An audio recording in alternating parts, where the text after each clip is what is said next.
Today, we have the high honor of hosting a member of the Supreme Judicial Court. Justice David Lowy has served in Boston on the state's historic High Court since his appointment by Governor Charlie Baker in 2016. Before that, though, we were proud to have Justice Lowy serve in Salem's District and Superior Courts, followed by his initial appointment in 2001 by the late great Governor Paul Cellucci.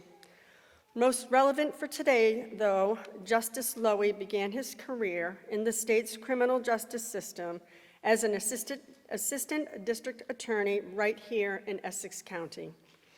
Justice Lowy graduated Phi Beta Kappa at UMass Amherst and graduated magna cum laude from Boston University Law School. He is joined here today by his wife, Ginny Buckingham, a couple who met while working in the office of Governor William F. Weld. Ladies and gentlemen, we welcome Justice David Lowy to address people sitting in a seat he once held, the hardworking men and women who serve Essex County as assistant district attorneys. Justice Lowy.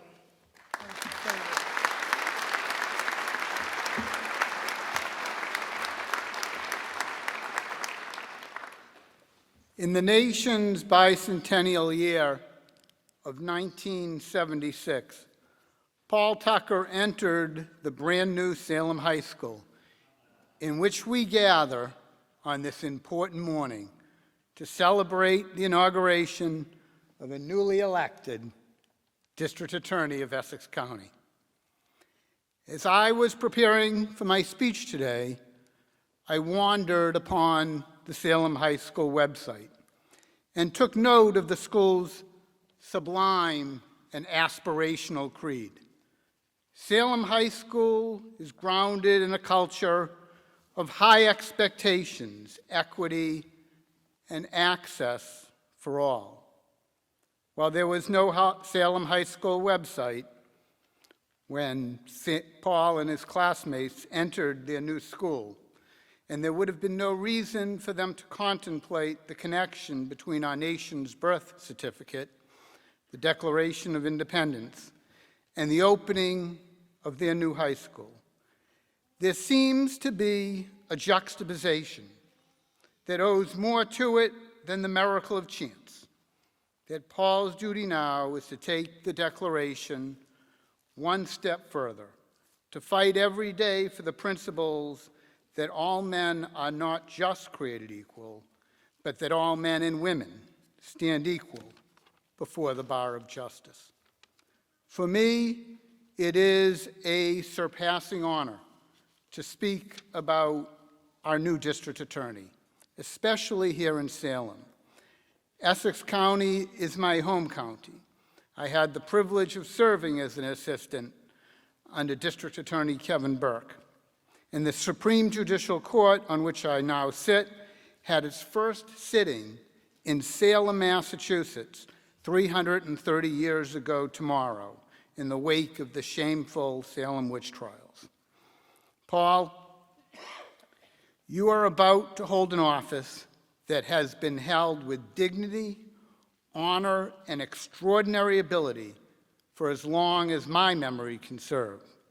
While I don't know much about John P.S. Burke, I do know that his first assistant, John Jennings, with everything one could hope for in a prosecutor. Kevin Burke was a great district attorney.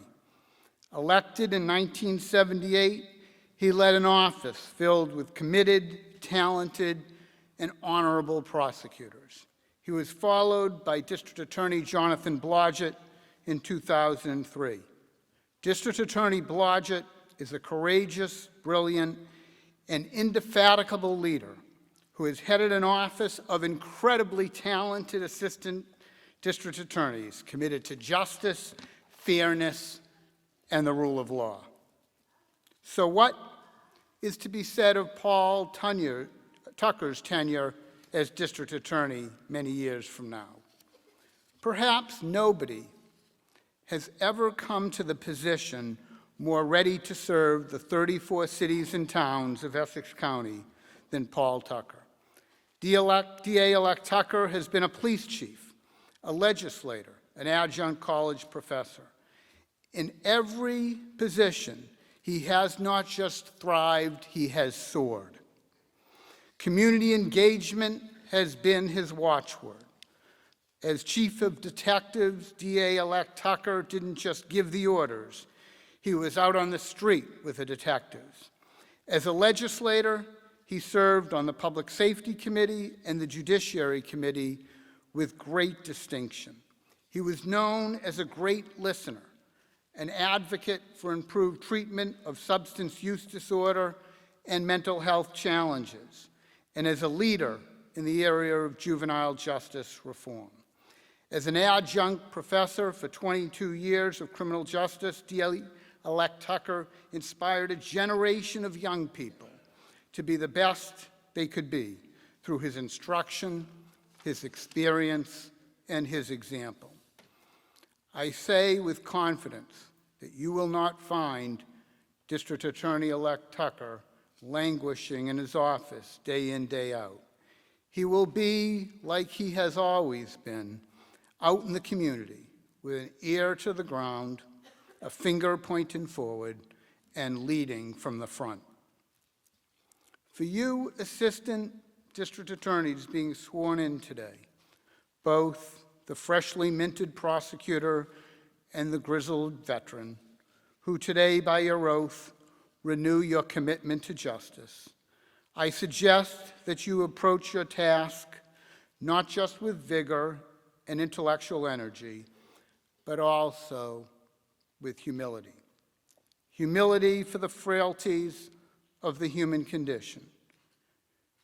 Humility for what you don't know yet, but someday will. And humility always to temper the awesome power you now hold.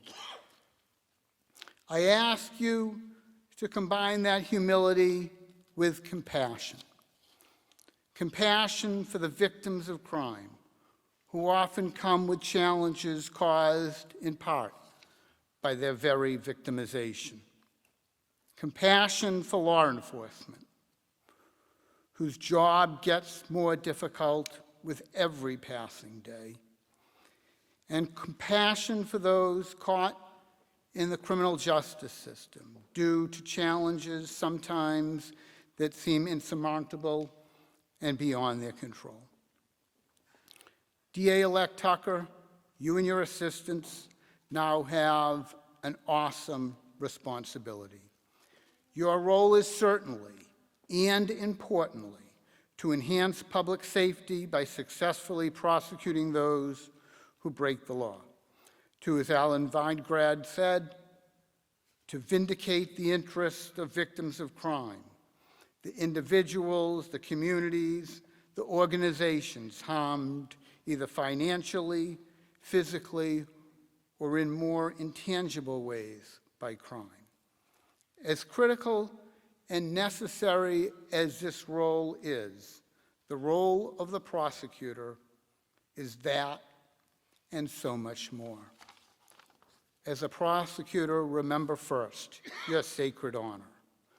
To paraphrase from the United States Supreme Court case of Berger versus the United States, the elected district attorney and his assistant district attorneys are representatives not of an ordinary party to a controversy, but of a sovereignty whose obligation to govern impartially is as compelling as his or her obligation to govern at all, and whose interest, therefore, in a criminal prosecution is not that it shall win a case, but that justice shall be done. As such, he or she is in a peculiar and very definite sense the servant of the law, the twofold aim of which is that guilt shall not escape or innocence suffer. The assistant district attorney may prosecute with earnestness and vigor. Indeed, he or she should do so. But while prosecutors may strike hard blows, they are not at liberty to strike foul ones. It is much the assistant district attorney's duty to refrain from improper methods calculated to produce a conviction, as it is to use legitimate means to bring about a just one. In closing, I am filled with confidence that the man who in a moment will be sworn in as the next district attorney for the people of Essex County will honor the meaning of the creed and will do so with fervor, with courage, and with grace. Congratulations, District Attorney Paul Tucker, and congratulations to your assistant district attorneys. We believe in your ability to be extraordinary.